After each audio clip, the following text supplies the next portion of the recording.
Competence. I'm Christoph, co-founder and managing director at Retorio. And I'm thrilled to be joined today by Nikki Lang, head of strategic accounts at Viso Trust and sales enablement partner at Anam. And yeah, I would hand over to introduce yourself, Nikki. Yeah, absolutely. I'm very excited to be here, Christoph, and talk about how we're leveraging AI to train sales reps, because I really think that sales reps need all the enablement they can get these days. So I'm super excited to jump in with you and understand better how Retorio is doing it, powered by Anam, and really just get into the details of how we can best support sales teams so they can be more effective and feel more supported by their organizations. So happy to be here. Thank you for having me. Yeah, and nice that you also made it. I mean, Nikki, you're working in sales enablement for quite some long time. So I would be curious, like, what are the top challenges that you see that are repeatedly coming up with sales reps? Yeah. So I've been in sales for about 15 years now. I started my own sales coaching and training business about a year and a half ago. And then, of course, still a practitioner as head of strategic accounts at Viso Trust. But being very involved in the sales community through coaching, training, and also just being really active on LinkedIn. And just hearing and seeing what sales reps struggle with, what I see more, I mean, almost with every rep that I talk to, is that sales enablement that is supported and built by the organization that they work for is more and more rare, right? Like, sellers are just expected to sink or swim, figure it out, like figure out trial and error, what works and what doesn't. Or they're expected to go off on their own and find their own support through coaching or training that's potentially coming out of their pocket. And this is an area that is very near and dear to my heart, because I think that what made me the seller that I am is I had incredible sales enablement very early on in my career. I can remember, the company I was at, the training I went through, like failing the training once, getting put through it again. And that experience turned me into the seller that I am today.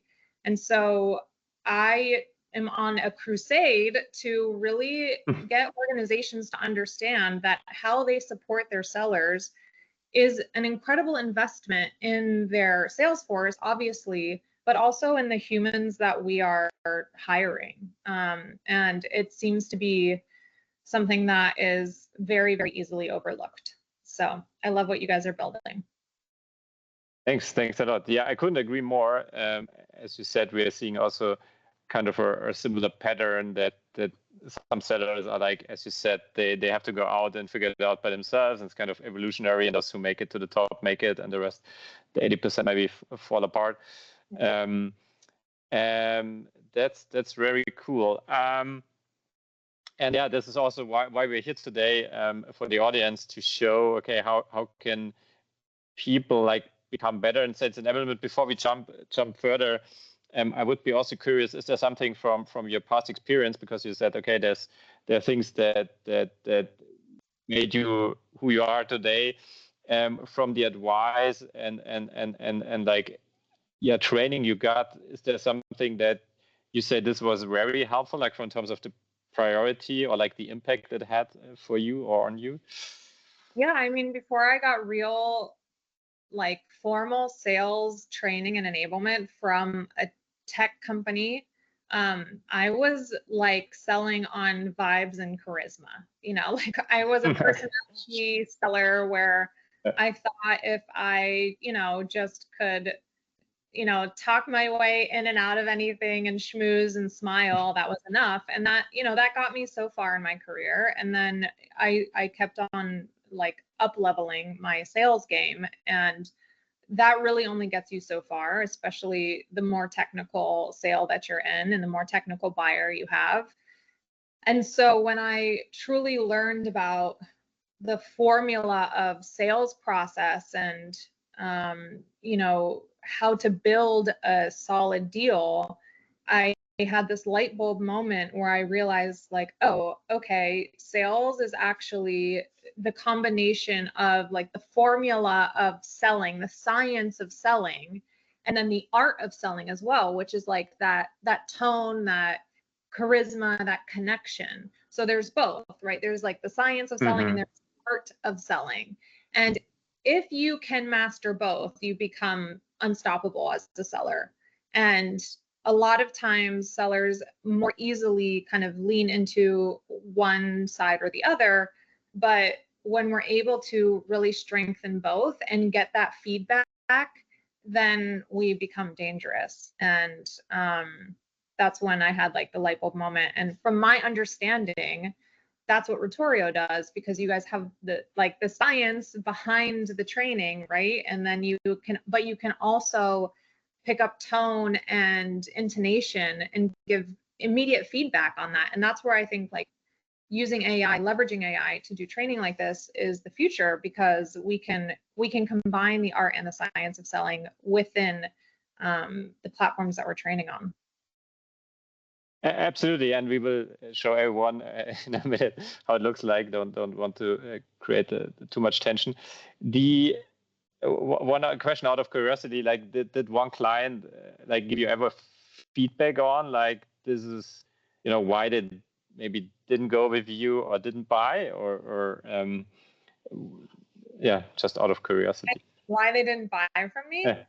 Yeah. Why I lost a deal?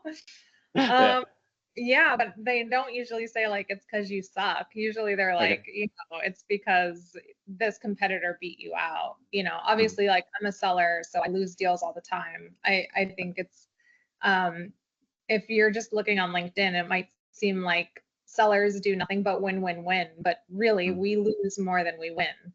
And it's always, the reasons are always different, right? And we sometimes we don't even know like the real reason why we lose a deal. But I recently I went through a sales cycle, and they actually got on a call to tell me exactly why we lost. And that was such a gift that buyer gave to me, because usually it's just like they ghost you or they just write you a really clear John. But he actually got on a call and told me, because we had built so much rapport and respect throughout the sales cycle, it really just came down to very specific success criteria and features that they needed in the product and we didn't have. So it's nothing very exciting there. But getting that feedback was incredibly valuable, because now I can better position myself against that competitor when we come up against them in the future. Okay, yeah, that's very good. It's I guess sometimes it's like, you know, if you're start of a relationship or trying to find a partner, right? Sometimes it's you get the straight reasons why it doesn't work, and sometimes they come up with someone and you didn't even know why, right? It's the same when you go out with clients. Sometimes they tell you the truth, sometimes they make up arguments, but maybe they also had like a risk perceptions or something like that, right? So like, okay, yeah, you were like not super secure or confident, and then subconsciously that's why they decide against you, but then they're making up other arguments in front of you. So this is also very, very interesting. So just to you brought up risk, and I think about risk a lot. So as I've been in sales for a long time, so I really try and understand what's going on in my buyer's head when I'm in a sales cycle with them. And I know that risk is probably the largest reason why sellers don't move forward, unless it's a very specific, like I said, feature or success criteria that they are measuring that you don't have. So that is something that I'm constantly looking out for. I'm constantly trying to understand where they see risk here, and reducing that risk as much as I can throughout the entire buying cycle. But I do think that that's something that's very easy to miss. That takes paying attention and listening and kind of reading between the lines sometimes, and having a high EQ where you can, like, they're saying something, but they're obviously thinking something else. And then asking them, it seems like something else is on your mind here. And being courageous enough to ask those questions to uncover that doubt that may exist in that buyer's mind. But this is like very nuanced. And this is like, you have to, as a seller, we can't just blow past that. You have to really kind of be in tune with your buyer and paying attention to those little signals. And I think that practicing that is really important, because it's something that as sellers, when we're in our head thinking about the next question we're going to ask, or, you know, then the next med pick box we're trying to check, it's very easy to blow right past those tiny little cues. And that's where experience and practice really come in. That's a good point. The reading between the lines. So sometimes you have to decipher, right, what like the statement they give you, what it means from their perspective, and say, okay, by saying this, actually this is what they mean, and then you have to get yourself in the shoes of that person, like in their job, right? Especially if you sell to someone and they bring it up in front of their boss and so on and so on, and then they have different things that are running through their head, because it might be their chance to get promoted or demoted or whatever. And it's like, for them, as you say, as you also said, it's like risky. It can be also like, it's probably both sides, like risk, like yeah, exactly, targeting the risk and then strengthening the confidence, right? Saying, okay, I'm confident that this works out with you because I could elevate the risk that I might see going along with you. I think that's a nice summary on why things. Retorio helps with that, Yeah. Christoph. Yeah, like, how, you know, show us how it can help us pick up on those cues. Exactly. I have prepared an example for the audience that I would like to show to you. Just imagine you might be a seller, or like your people selling to doctors. Yeah, this is the mind exercise we want to do, and say, okay, I have a new product, I want to go out and sell it. And by the way, everything we show here is, we're not affiliated with anything. It's just really purely random examples that come up. So I put myself in the shoe of a pharma rep, or not a pharma rep, sorry, our technology sales rep, and I'm selling to doctors, basically our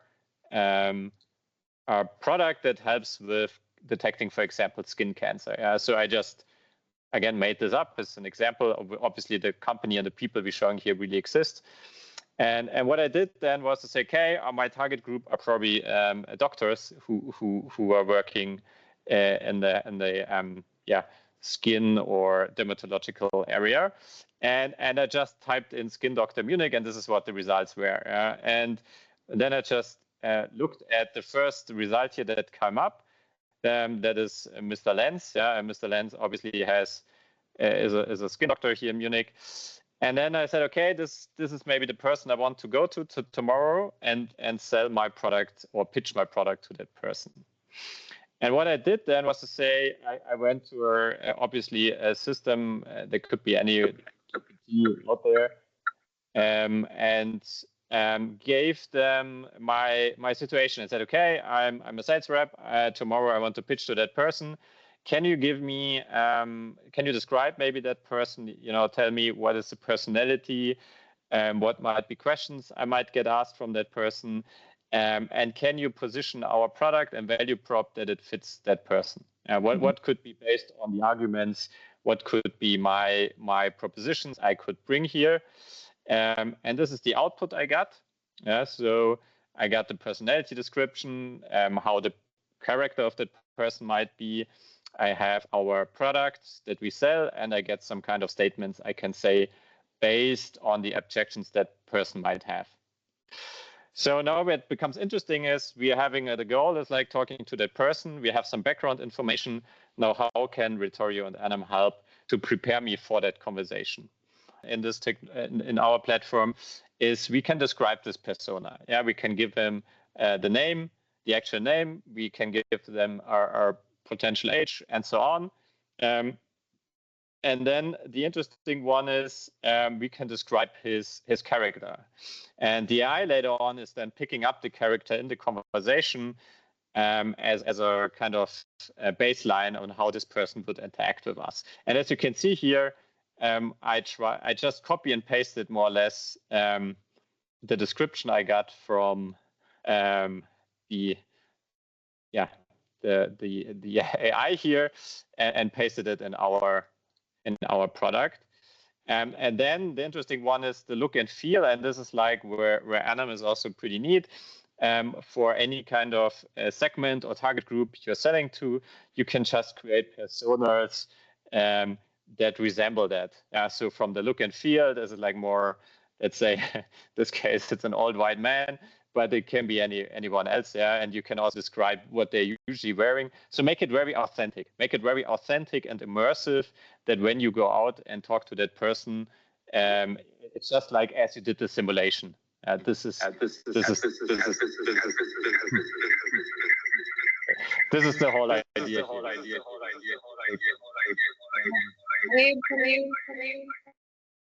Thank you.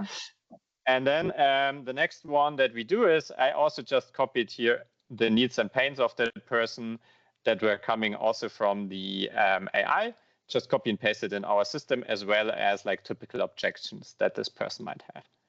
So this is like creating this kind of ICP or persona that is in the end probably, I hope really, Dr. Lenz, I've never been to that person. I would be very curious to go out and really pitch that to him. But so what you can do here is really recreate that persona. So this is one step that we do. And then the next step, what we can do here is also describing what we want. And this is like from the company side now, what is important to convince that person? What is a good process, a good procedure, method to go forward? And this is kind of a combination between what the company might provide as their objectives, as well as like what we automatically as Retorio derive based on those inputs.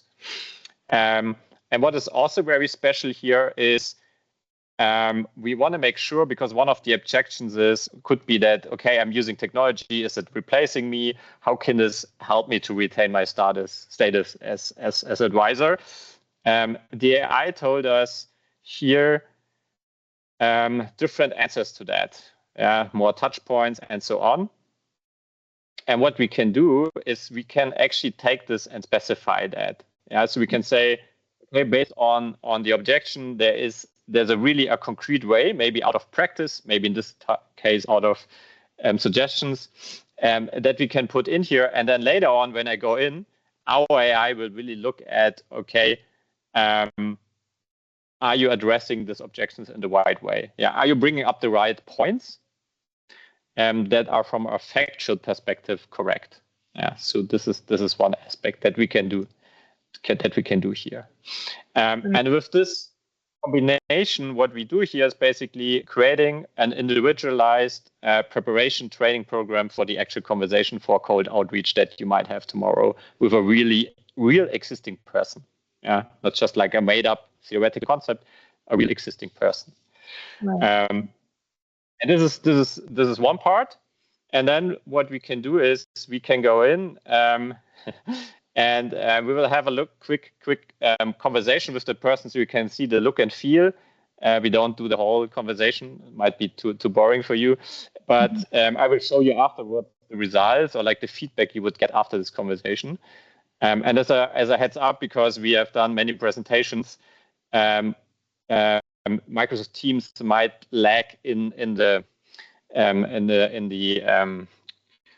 transporting the video in like fast format. So it might be that you see now the avatar a little bit not as fluent as maybe natural, but this is from our experience mostly due to the conversion from our technology with, for example, Teams. Okay. So I have to. So then I'm going in and having this conversation with Dr. Lenz. Hi, Mr. Lenz. My name is Christoph. Nice to meet you. And I'm here today to want to highlight a possibility for you to strengthen your client relationships. Okay. But this is very, very cool. Can you make the avatar like more like tougher, easier? Like, can you kind of change the response level? Like if you have a notoriously tough, prospect that you want to practice on, talk to me about that. Exactly. So that's a very good question. I hope we can see then the results in a second. Exactly. So what you can do here is twofold. You can first go into the persona and change his character, right? You can make him more negative. You can say, okay, this person is like really give him a different personality.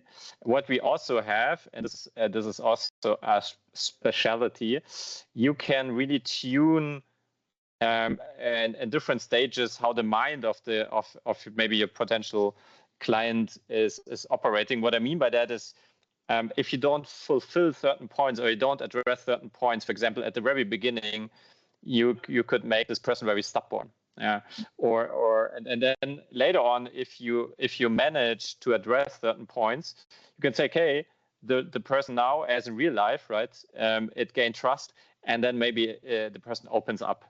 And this is something you can exactly describe here, and our AI will pick that up in the conversation. So you can steer, as you said, and make the persona or the potential interaction partner more or less tough if you want. Yes. And then are you finding that sales enablement teams are building these personas and avatars, or are the individual reps building their own? Yeah, at the moment it's designed that mostly the sales trainers building that. Okay. But in the future, obviously the goal is that also you as a sales rep can build it, because what you know best is probably the people you're talking to. So basically, the sales enablement team will build a library of personas, and the reps can go in and interact with different, scenarios and personality types. For example, or like they can provide the product specs, right? Like what are correct information. They can provide also best practices they know from a process perspective, right? Many sales teams operate in frameworks that are important, because you know that if you don't have certain answers to points like budget and so on, right? There's Spunt, Medpic, you name them, Spin, whatever. And they're crucial in the process. You could also put them in there so that the technology knows, okay, are people also following like the process or like a procedure? And this can also come from the company. Yeah.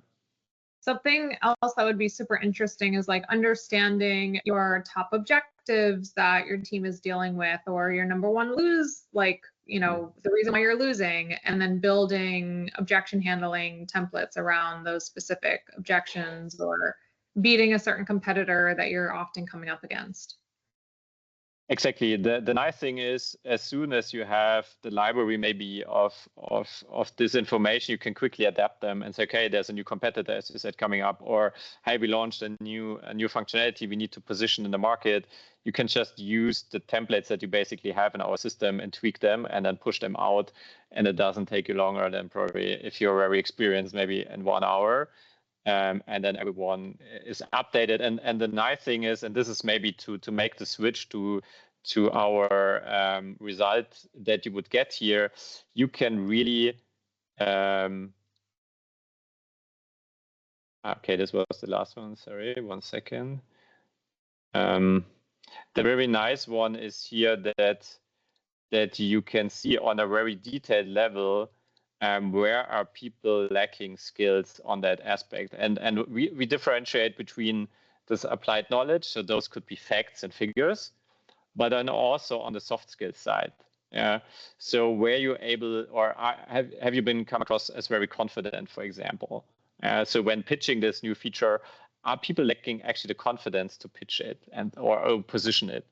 So this gives you a very detailed and granular insight on the sales trainer side. Is like, do they know the facts, and are they able to transport the facts in the right way we want them? And this is something I have not seen before, that you can really go down of this granular level and having these insights. Yeah. Amazing.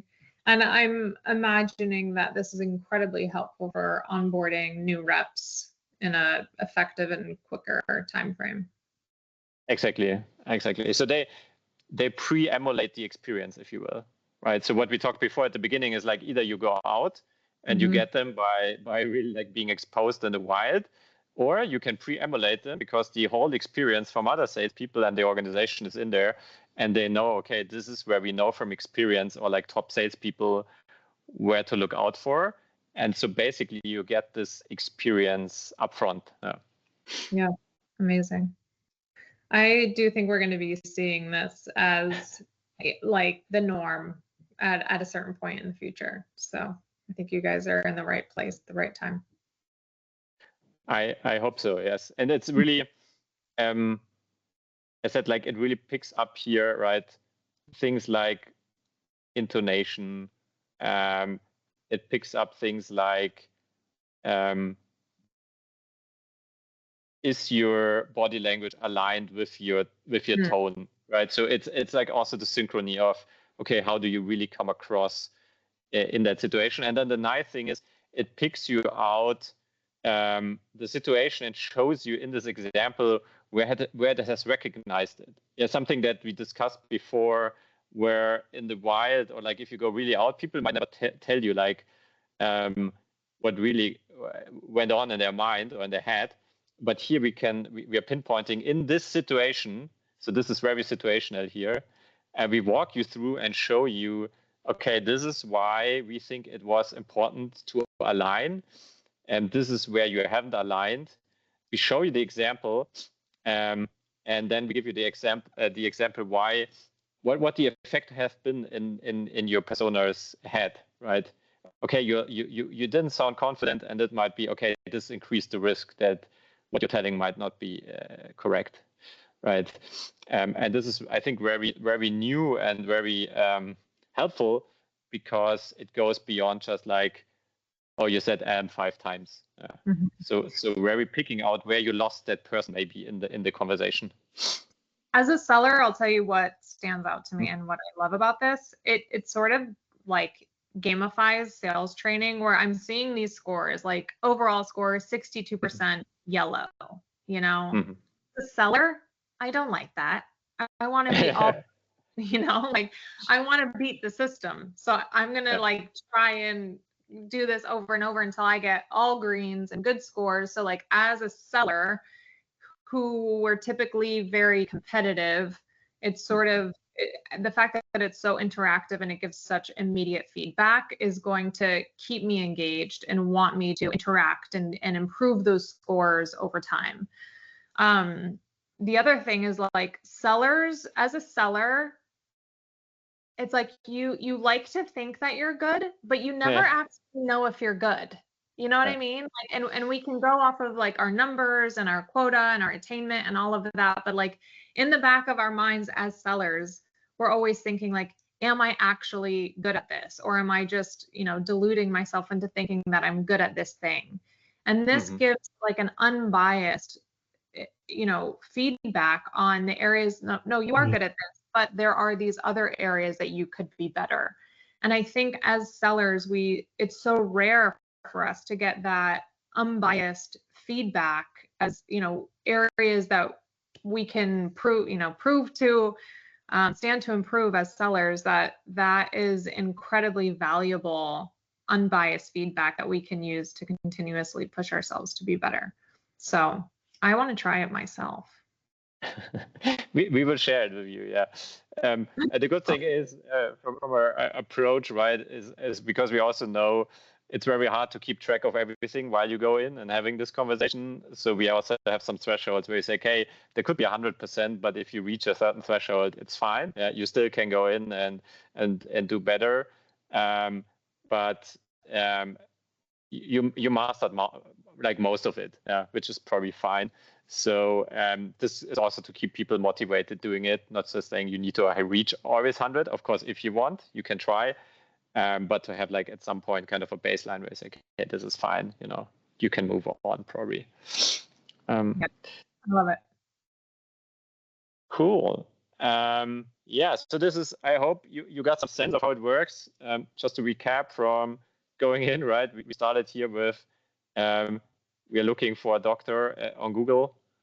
We're trying to get some information about the person. We're putting that into our system, configuring that person, and then going in and practice and getting this feedback on, okay, what should you do better maybe if you go out tomorrow. And you can go in and in as often as you want to practice. So this is the whole idea. And as said, what you also said, Nikki, is this combination of what does the company want you to know? Yeah, this is like kind of things you want to do, and what do we know from science that is working in terms of how you come across, how you deliver the message, because this goes into kind of, do people really want to buy from you, right? Do they feel confident buying from you, going with you on that journey, or not? And this is like the combination of both worlds. I think that makes it very, very strong. Yeah, again, that art and science of selling, it melds it very well here. Well, Christoph, I love the demo. Thank you so much for showing us exactly how it works. I definitely want to get my hands on it so I can play around. Very, very interesting. And I definitely think this is the future of sales enablement. That's great to hear from someone who has so much experience in the field. So thanks for being here today. Thanks for everyone who showed up today. And yeah, we're looking forward. If you have any questions, feel free to reach out to us, also to other channels, either to us or Nikki directly. And yeah, big thanks again to Nikki, to our friends at Anam. And yeah, looking forward to keep in touch and let us know if there's anything you like to talk about, but we're afraid to ask in this setting. So we are all eager to answer. Absolutely. Well, thank you for having me today, Christoph.